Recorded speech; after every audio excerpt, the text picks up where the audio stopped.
Agenda éxitos. Sonidos para elegir. Con Albany Lozada y Unay Amenábar. Ya son las 3:21 de la tarde y un tema bien interesante para comenzar el programa el día de hoy. La comunicación efectiva, la clave para ejercer autoridad sin recurrir al autoritarismo. Ejercer autoridad no implica recurrir al autoritarismo. Comencemos por allí. La comunicación efectiva es la clave para liderar con respeto y lograr resultados positivos. Y hoy en nuestro programa vamos a explorar este tema fundamental junto a un gran invitado, Isabel Saraiva, psicólogo, coordinador adjunto de SECODAP, quien nos va a brindar herramientas para construir relaciones de liderazgo basadas en la comunicación asertiva. Abel, siempre un placer recibirte. Bienvenido a Agenda Éxitos. Te saludamos Unay Amenábar y Albany Lozada. Hola Abel, buenas tardes. ¿Cómo estás? Hola Unay, Albany, gracias por la invitación. Bueno, tremendo tema. Es un tema que además en las relaciones, sobre todo familiares, en las relaciones que establecemos con personas que pueden ser nuestros hijos e incluso personas con las que trabajamos y con las que nos relacionamos, es fundamental poder establecer, en efecto, una comunicación efectiva, una comunicación clara, pero a la vez, para poder construir este tipo de vínculos y generar estos procesos, se hace indispensable que nosotros podamos establecer vínculos de confianza. Es muy difícil que nosotros podamos establecer límites claros, que podamos establecer una verdadera autoridad, es decir, que inspire, que oriente, que acompañe, si allí no hay previamente un vínculo de confianza, y creo que valdría la pena comenzar por allí, ¿no? Si nosotros con estas personas sobre las que pretendemos ejercer algún tipo de autoridad, pues somos capaces de generar confianza con ellos. Ok. Ahora, en ese sentido, por ejemplo, allá en SECODAP, ¿cuáles son los casos más recurrentes o los, digamos, los principales retos que ustedes perciben que hay que vencer en este tratar de ubicar el límite entre la autoridad y el abuso? Sí, mira, la autoridad ha sido malentendida a lo largo del tiempo. Cuando la gente piensa en autoridad, piensa realmente la mayor parte del tiempo en poder, ¿no? Entonces tenemos papás que en el fondo buscan ejercer poder sobre sus hijos para que sus hijos se comporten de la manera en que ellos esperan. De la misma manera, los docentes con frecuencia apelan justamente a la capacidad que tienen, por ejemplo, de reprobar a sus estudiantes. Los papás apelan a la capacidad que tienen de castigar a sus hijos como una forma de ejercer control para modelar el comportamiento. Esto pasa con una frecuencia tremenda, pero allí se nos pierde de vista que la palabra incluso autoridad viene del latín autoritas, que significa alguien que es reconocido y respetado porque sabe de algo, ¿no? Entonces, claro, los papás en este caso pueden saber de la vida, los docentes pueden saber en efecto de la materia que enseñan, pero ¿qué ocurre? Que generalmente nuestra forma a la que apelamos para ejercer algún tipo de influencia es la amenaza, es el temor al castigo, y la verdad es que cada día esto tiene menor efectividad. Tú le dices hoy a un estudiante que le vas a raspar la materia en bachillerato y el estudiante pues dice, bueno, ráspame, o sea, no necesariamente surte el mismo efecto que cuando nosotros estudiamos. Los papás te dicen, bueno, mira, te voy a quitar el teléfono, y hay chamos que te dicen, mira, bueno, quítamelo, o sea, o hay otros que lloran, por supuesto, pero en suma, rara vez este tipo de comportamiento conduce a algún cambio saludable de comportamiento. Ciertamente. Ahora, Abel, ¿dónde está exactamente esa línea entre la autoridad y el abuso? ¿Cuál es exactamente el momento en el que uno no debe justo cruzar esa línea? Bueno, yo creo que la línea está en dos puntos clave. Uno tiene que ver con la violencia, o sea, la violencia nunca está justificada. Así es. Y creo que en efecto allí tenemos un límite cuando nosotros tenemos que insultar, cuando nosotros causamos daño, cuando nosotros estamos en efecto agrediendo al otro, allí ya se cruzó una raya que debemos evitar. Y por otro lado, también está, esa sería como la línea del exceso, pero por otro lado está la línea del defecto, que es, bueno, en qué momento también corresponde que uno ejerza de alguna forma una postura más activa. Bueno, yo creo que parte de la función del adulto, sobre todo cuando tiene que ver con los hijos o con niños en general, va de la idea de, bueno, cuando el niño está desviándose del camino que nosotros estimamos que es prudente, a partir de allí la intervención, creo yo, que siempre que sea más temprana va a ser más efectiva. A ver, supongamos que tenemos un niño, nuestro hijo o alguien que está bajo nuestro cuidado y empieza a salir mal en las notas. Bueno, si yo espero a tomar medidas cuando ya se está acabando el año escolar, ya yo llego tarde y entonces por supuesto estoy indignado y el tipo de respuesta que voy a ofrecer es una respuesta que va a ser mucho más hostil que si yo mantengo un monitoreo más cercano y en lo que empiezo a ver que los hábitos no son correctos, empiezo a ver que el rendimiento no es el adecuado, tomamos correctivos oportunos que nos permitan a su vez hacer una orientación adecuada, porque, y quiero dejar algo bien en claro, muchos padres, docentes, adultos, cuando transgreden la línea de la autoridad que orienta, que nos sirve y pasa al autoritarismo cuando se ejerce desde la violencia, lo hacen porque hay una falla en la capacidad de regular el estrés. ¿Qué ocurre? El adulto está estresado, está cargado, está presionado y se siente molesto por el comportamiento, entonces toda esta presión genera que nos desbordemos y al final, bueno, no necesariamente vamos a lograr lo que estamos buscando. Claro. Y aprovecho de preguntarte, Abel, porque las cosas han cambiado mucho realmente y solíamos escuchar a los padres decir, una nalgada a tiempo ahorra muchos dolores de cabeza. Uh-huh.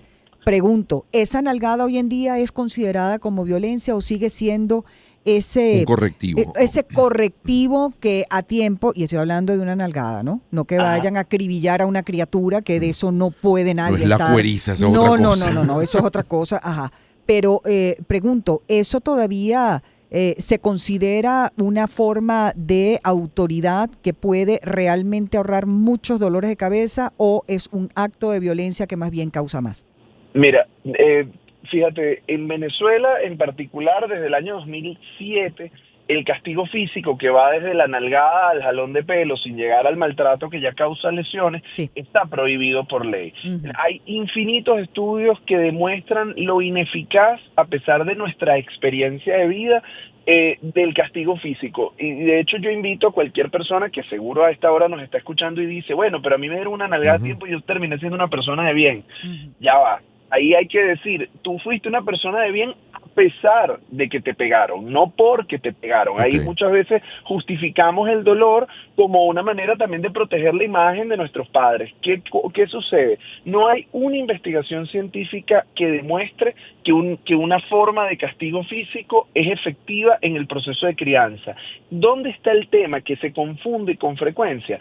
Que lo que sí es indispensable para poder ejercer una crianza adecuada es poder mantener límites. Uh-huh. Entonces, ¿qué pasa? Que hay algunos padres que, bueno, dicen, yo no le quiero pegar a mis hijos porque a mí me pegaron y no estoy de acuerdo, pero luego la postura que asumen es de no poner ningún tipo de límite. Entonces, cuando yo no pongo límite, lejos de que yo ayude al niño, lejos de que favorezca su desarrollo, en el fondo, lo que estoy generándole es un daño porque en la vida se van a ver enfrentados a límites que no van a poder transgredir y va a venir una gran frustración. Correcto. Ahora, el límite no solo es decir no, límite también implica reducir la complejidad de la experiencia. ¿Eso qué significa? Les pongo un ejemplo muy sencillo.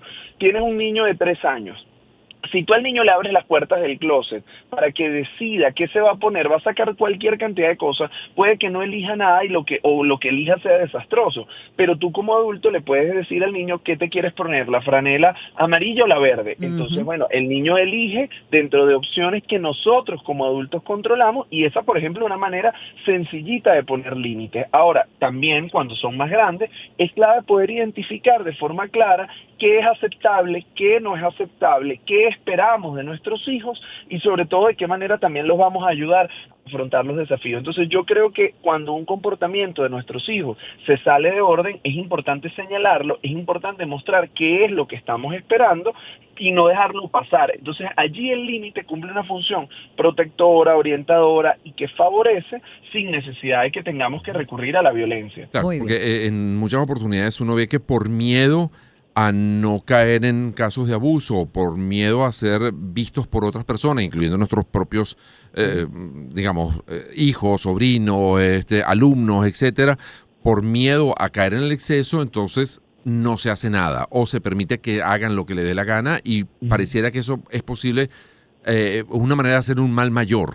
No porque, por eso mismo que tú decías, porque no está teniendo límites, no está teniendo referencias de hasta dónde puede llegar y hasta cuándo, hasta dónde no. Sí, mira, es que en la crianza los extremos siempre son perniciosos, yo creo que en general en la vida, pero nos vamos a enfrentar a que un padre que no pone ningún tipo de límite y que es laxo tiende a ser negligente.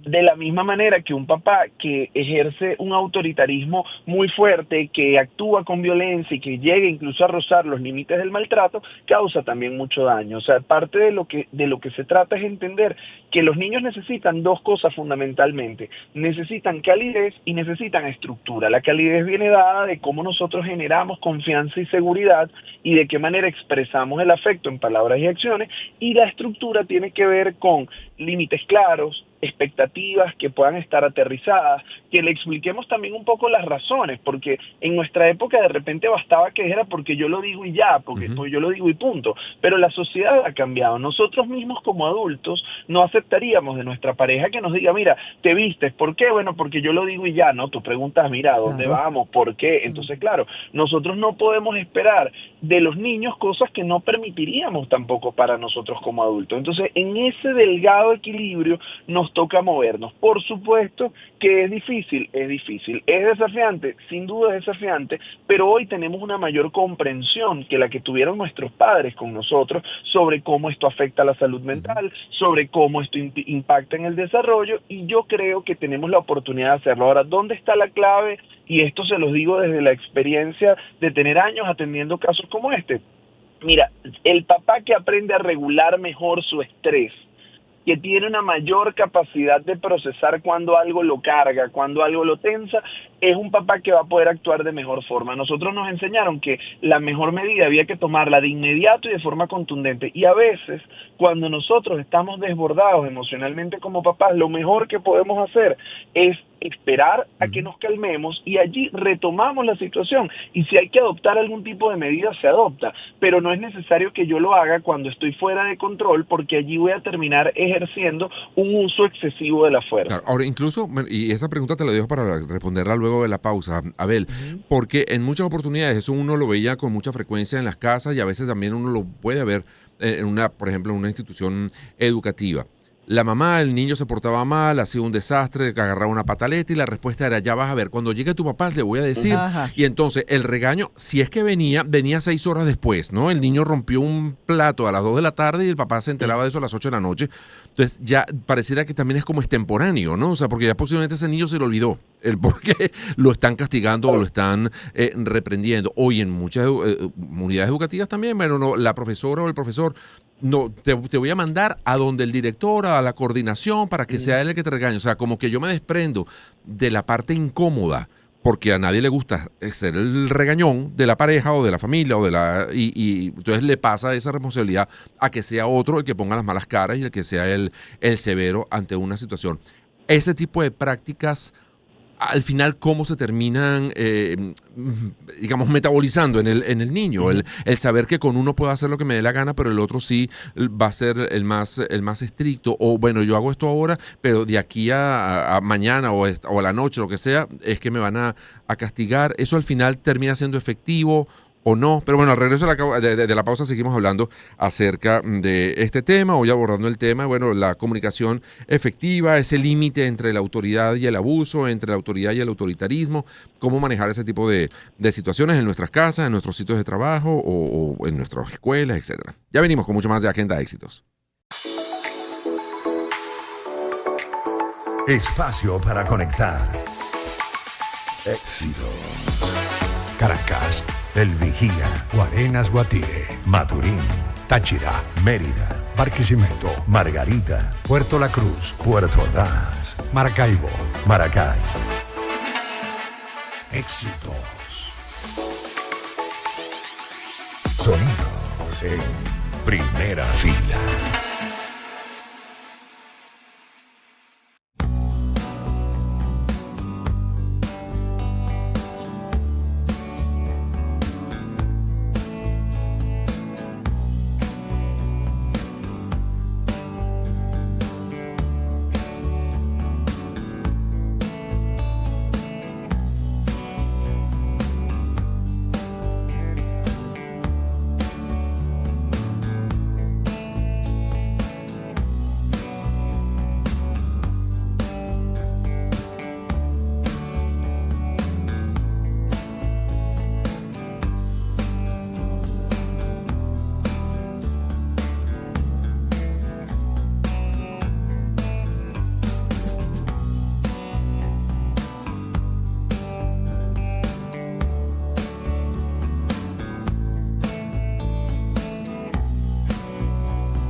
Espacio para conectar. Éxitos. Caracas, El Vigía, Guarenas, Guatire, Maturín, Táchira, Mérida, Barquisimeto, Margarita, Puerto La Cruz, Puerto Ordaz, Maracaibo. Maracay. Éxitos. Sonidos en primera fila.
Es publicidad.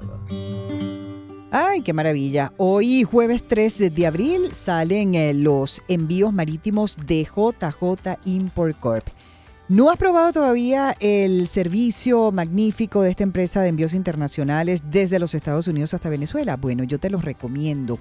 Y para esos envíos grandes y pesados, bueno, lo mejor que hay son estos envíos marítimos de JJ Import Corp, porque te simplifican el proceso, te brindan asistencia en la nacionalización de la mercancía y además te ofrecen tarifas especiales si eres un comerciante o un empresario. Y bueno, te va a permitir mantener tus anaqueles en ese negocio que tienes llenos durante todo el año. Ubícalos a través de su cuenta en Instagram, @JJImportCorp, con nutrida información, mucho contenido para que te enteres de todos los servicios que te ofrecemos. Recuerda que durante todo el año, JJ Import Corp es tu aliado logístico. Agenda Éxitos. De lo cotidiano a lo extraordinario. Con Albany Lozada y Unay Amenábar. 3:44 minutos de la tarde, seguimos aquí en Agenda Éxitos, hoy conversando sobre el límite entre la autoridad y el abuso, cómo ejercer autoridad sin recurrir al autoritarismo, y lo estamos haciendo en conversación con Abel Saraiva, psicólogo y coordinador adjunto de SECODAP. Además, este tema recuerdo que en la reunión de producción surgió a propósito de un video que estuvo rondando donde había un entrenador de un equipo deportivo, no sé si era de fútbol, creo que era de fútbol o de atletismo, donde el entrenador le echaba un templón de pelo a una muchacha, la jalaba y la insultaba y le decía, bueno, de que iba a morir por no haber hecho la jugada que él esperaba o por no haberse comportado inapropiadamente, pero había un claro gesto de abuso. Pero el tema, y que habíamos dejado un poco de como abre boca para esta segunda parte de la conversación, tenía que ver con la delegación de la autoridad, y hablamos de los casos donde uno muchas veces escuchó, bueno, ya vas a ver, cuando venga tu papá le voy a decir lo que hiciste, no sé qué, para que él te castigue, etcétera. O muchos profesores, muchas maestras, muchos maestros, que la manera de reprender a muchachos, lo mando a la coordinación, lo mando a la dirección para que sea el director o el coordinador del nivel el que ponga el castigo. Eso al final, ¿qué tan efectivo es? La sanción tiene que ser como más inmediata, el hecho de que pase un tiempo o que la autoridad le aplique a una persona distinta a la que, frente a la que estoy cometiendo la falta, eso ayuda, eso minimiza y al final no termina siendo muy útil. No sé, ¿cómo evaluar ese tipo de situaciones, Abel?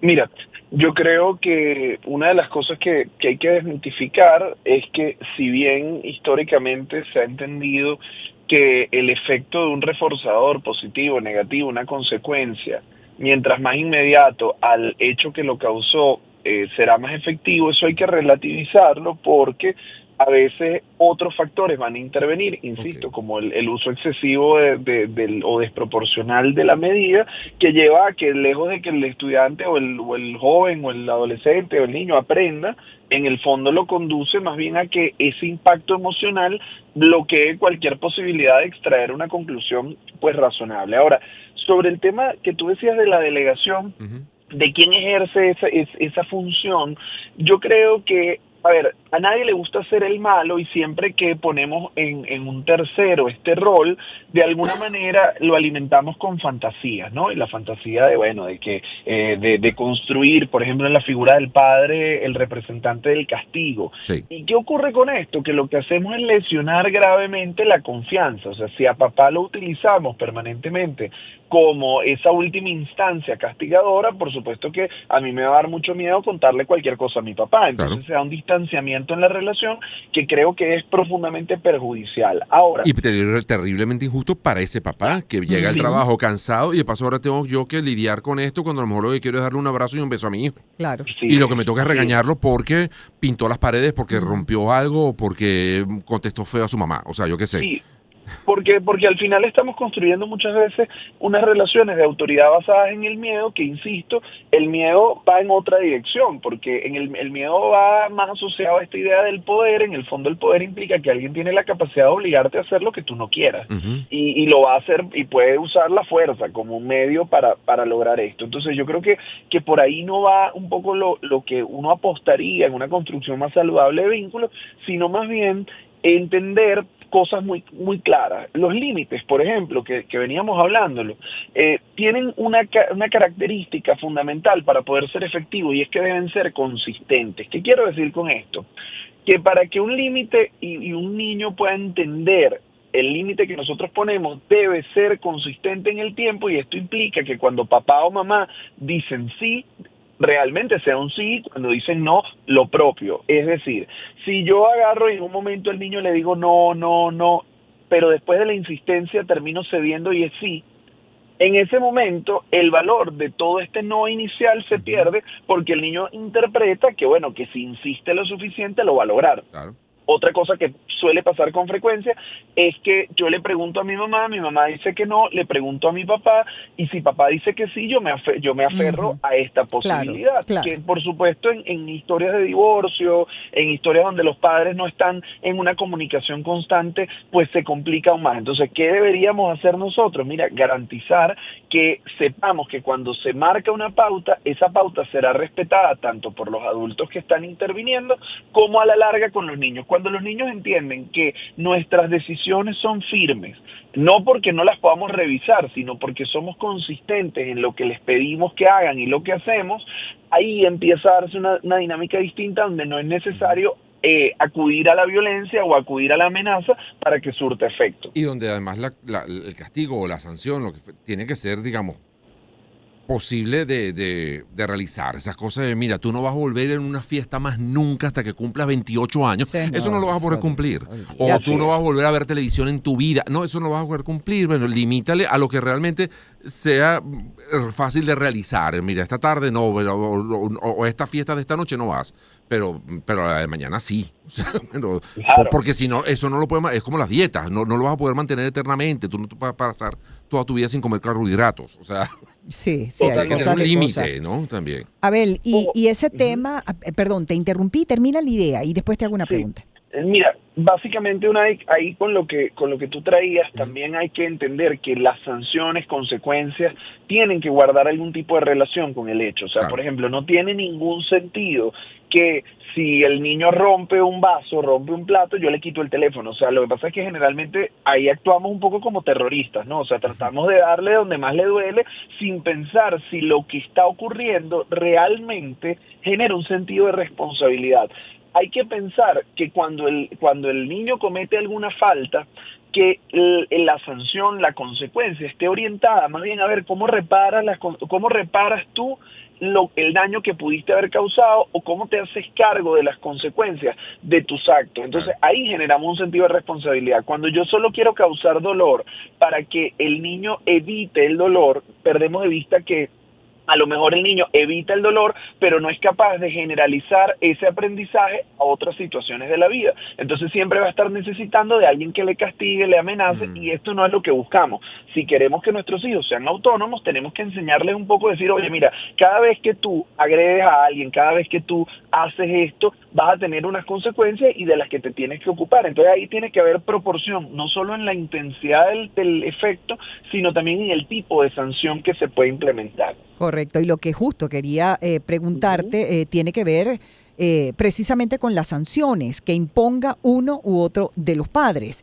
Es decir, la importancia de que ambos padres estén de acuerdo y que no se vayan a desautorizar delante del hijo con respecto a alguna sanción por una falta que ese muchacho haya cometido o esa muchacha haya cometido.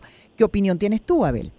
Sí, yo creo que, a ver, es fundamental que exista coherencia y tiene que haber también confianza justo entre el equipo, ¿no? Los padres tienen que funcionar como un equipo y en ese sentido, pues cuando uno realiza una intervención, precisa del apoyo del otro. Salvo que, y yo creo que esto también vale la pena decirlo, muchos papás tienen miedo cuando se equivocan o se exceden en disculparse, ¿no? Porque pareciera que si nosotros mostramos nuestra humanidad, en esa medida también perdemos autoridad. Y la verdad es que no, la verdad es que, a ver, afortunadamente la naturaleza nos proporciona al menos un padre y una madre, y si esa es la condición, permite que cuando alguno de los dos se extralimite, cuando alguno de los dos se exceda, el otro puede actuar como contrapeso. Sin embargo, es muy importante entender la diferencia de recoger cuando algo no ha sido hecho de manera justa o correcta, y otra es que permanentemente estemos teniendo criterios dispares. Entonces, ¿esto qué lleva? Tener un hijo no solamente es que nosotros nos queramos como pareja y se haya dado el acto que conduce a que se tenga un niño. No, tener un hijo implica también un proyecto en común donde nosotros antes incluso deberíamos, y si no lo hicimos antes, pues toca hacerlo después, a dónde queremos llegar con este niño, qué tipo de crianza le queremos proporcionar, es decir, establecer unas reglas comunes también como padres que nos sirvan para ser coherentes, ¿no? Y por otro lado, que además un niño siempre va a respetar mucho más nuestra intervención si lo que le pedimos hacer y lo que le exigimos también como pauta de comportamiento, nosotros lo hacemos, porque a veces le decimos, castigamos al niño porque miente y resulta que la vecina toca el timbre y tú le dices al niño, di que no estoy. Entonces, claro, tú le pides, hacemos esto y luego queremos que el niño haga lo que decimos y no lo que nos ve hacer. Y al final el ejemplo es una de las herramientas más poderosas para verdaderamente consolidar una autoridad que sea capaz de influir, ¿no? Y yo he visto casos maravillosos en los que tú te encuentras con un niño que sin que el papá le castigue o le amenace, en el fondo el niño no quiere defraudar al padre y ante cualquier tipo de intervención que éste haga, hay un proceso de aprendizaje, hay un proceso de escucha, es decir, el niño entiende que esas recomendaciones que le dan o ese efecto, si se quiere, moral alrededor de la situación es suficiente. Entonces, claro, para poder llegar allí, tenemos de nuevo que ser consistentes en los límites, tenemos que ser claros en nuestras intenciones, tenemos que tener coherencia, poder trabajar en equipo y sobre todo también regular un poco nuestras emociones al momento de expresar el malestar que la situación que nuestros hijos pueden haber causado en nosotros, bueno, se manifiesta, ¿no? Tan importante es lo que estás diciendo, Abel, con respecto a que se cría con el propio ejemplo, que también me gustaría agregar, y tú me corregirás si no lo ves como algo que realmente tenga sentido.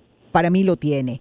Es importantísimo, si un padre o una madre se equivoca con respecto a evaluar algún tema, algún problema que haya cometido o haya tenido el hijo, y se haya equivocado ese padre o esa madre con la sanción que imponga pues en el comportamiento del muchacho, que acercarse y pedirle disculpas por el error. Yo creo que ante los ojos del hijo más bien se engrandece ese padre o se gana no solamente la confianza, sino la admiración del hijo cuando ese padre es capaz de pedirle disculpas a sus hijos, porque uno aprende mucho de los hijos también.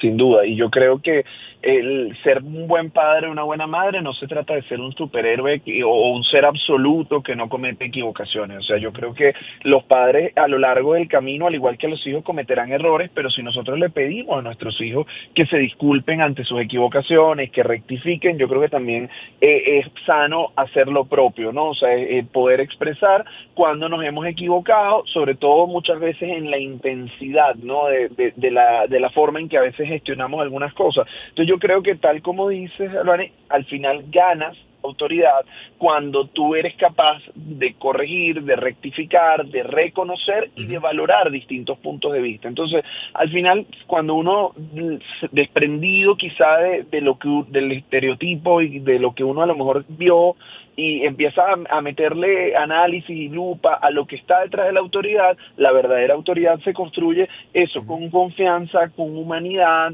con otro tipo de herramientas que se alejan mucho de la amenaza y del miedo. Por eso es que vemos tantos padres que cuando llegan a su edad avanzada, cuando están ancianos, pues no son visitados por los hijos, no son queridos por los hijos, porque en el fondo sembraste a lo largo de vida amenazas, miedo, represión, y que moralmente y socialmente no se estila que alguien diga yo no quiero a mis padres, pero en el fondo no sientes esa proximidad que sí se produce cuando nosotros gestionamos los límites, gestionamos la crianza de una manera más amorosa y más cercana. Mira, nos queda apenas un minutico, pero eso luego se proyecta a nuestra vida adulta en sociedad y entonces le faltamos el respeto a un policía, le faltamos el respeto a una figura de autoridad dentro, a nuestro jefe, ya siendo adultos, o digamos, esas relaciones mal construidas en nuestra infancia y en nuestra adolescencia, luego se proyecta a nuestra vida adulta.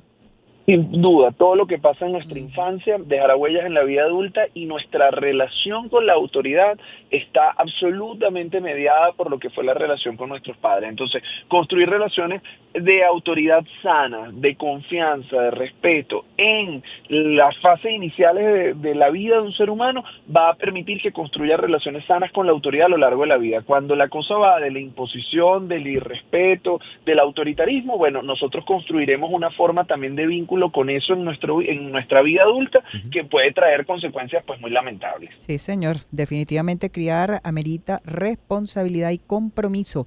Por eso es que hay que pensarlo, sí, hay que pensarlo antes de traer hijos al mundo. Gracias, Abel. Muchísimas gracias por siempre aceptar la invitación al programa. Abel Saraiva, psicólogo y coordinador adjunto de SECODAP. Son las 3:59.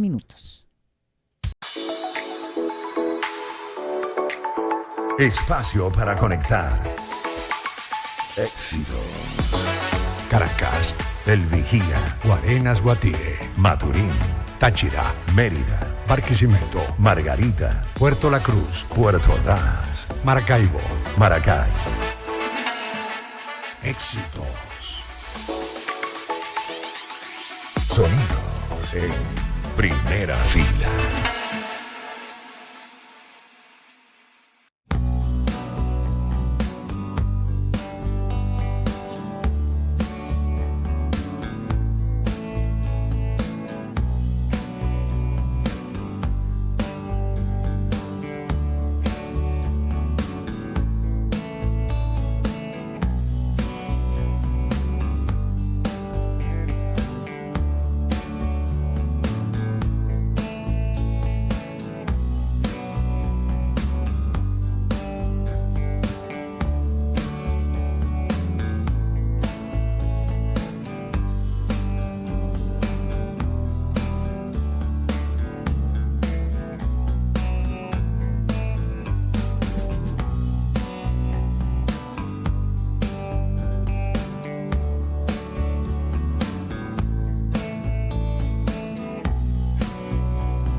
Algoritmos en acción. Azar al instante.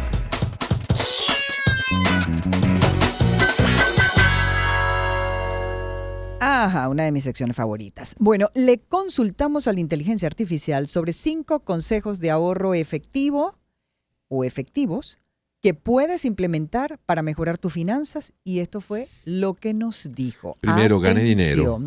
Bueno, claro. Para poder cumplir todo lo demás. Pero no empieza así. En primer lugar, crea un presupuesto detallado. ¿Qué incluye eso? Registra todos tus ingresos y gastos mensuales, identifica áreas donde puedes recortar gastos innecesarios y asigna una parte de tus ingresos al ahorro. Qué bonito.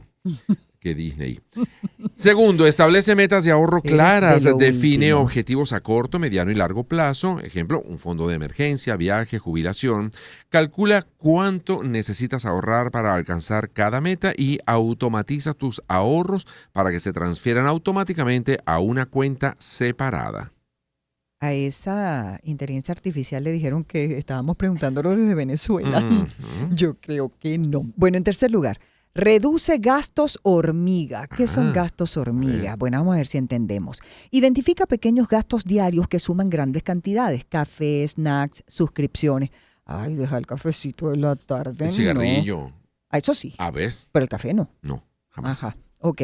Busca alternativas más económicas o elimina estos gastos por completo. Lleva un registro de tus gastos para ser consciente de dónde va tu dinero.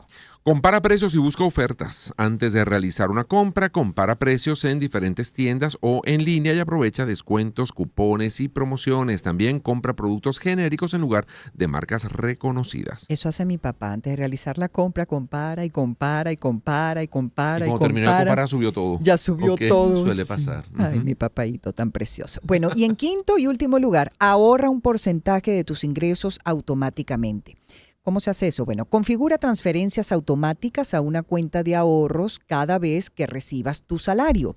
Comienza con un porcentaje pequeño y aumenta gradualmente. Considera abrir una cuenta de ahorros de alto rendimiento para maximizar tus ganancias. Eso existe todavía. Ujú. ¿No? Eso- No, nada de eso existe. Inteligencia artificial, como que no Nos sé, era que engaña. en 1900 que... Ajá. Estos 74. consejos te ayudarán a crear hábitos de ahorro sólidos y a alcanzar tus metas financieras. Yo Sobre creo todo, que... haz todo lo posible porque tu carro no se entere de que cobraste. No. Porque el carro lo sabe. Algo Él le va a doler. percibe que Sí. tan pronto como tú cobres, algo le va a fallar. Unai ya y todo esto que cobró. acabamos de decir ya. Le entró No. la quincena. Le dio un ataque de quincena. Mira, son las 4 o 5 minutos de la tarde. Vamos a hacer una pausa y al regreso, como cada jueves, el Circo de las Ilusiones y el maestro José.